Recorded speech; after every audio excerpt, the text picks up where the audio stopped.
Is somebody in there? We're back up.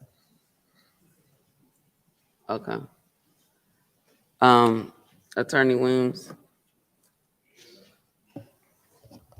Yes, Madam Mayor. Next steps. You mentioned the land bank is eager to partner with us. Right. So the next step really is to, and I intend to have a meeting with the land bank. I met with their second in command, and another meeting with communities in progress. They've asked that our 50 worst department do a webinar for the nation within the next 6 weeks, and in exchange, they're going to give us their playbook on how we can actually utilize the tax debt and the 5 phase from our 50 worst dilapidated liens and list pendences to accomplish what Councilmember Shropshire has talked about as relates to the dilapidated and abandoned house. As relates to those that are not dilapidated and abandoned, they're still problematic. But I think the only thing we can do at this point is to collect the data to address Councilmember Shropshire's concern of how many, so that we can get a picture of how many houses in the city are in fact bank owned as opposed to owned by individuals.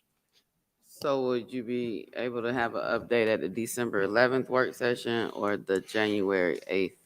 I kindly would ask for the January 8th work session because I don't anticipate speaking to them within the next 3 weeks.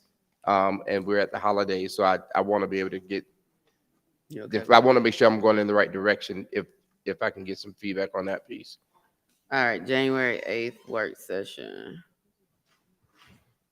Adoption of streets. Madam Mayor, I have my light on. I'm sorry. Oh, I'm sorry, I didn't see it. Councilman Butler. Yes, ma'am. I just wanted to remind the council that we already have our own urban authority where we don't need the land bank authority to dispose of properties. It's something that we set up, and Councilmember Robinson is the chair of that authority. The land bank's sole purpose is to dispose of properties for municipalities, and our previous city manager set that up. So it's no need for us to dispose of properties through the land bank. So maybe when you bring it back on January 8th, you could look at that as well. I mean, I think for me, it's always been quite problematic to, as a council, say, okay, we end one meeting and we start another one. In this meeting, we can't sell property without a solicitation. The same people would sit up here and then say, this meeting is ended, we start a meeting, and then we start disposing of property without solicitations.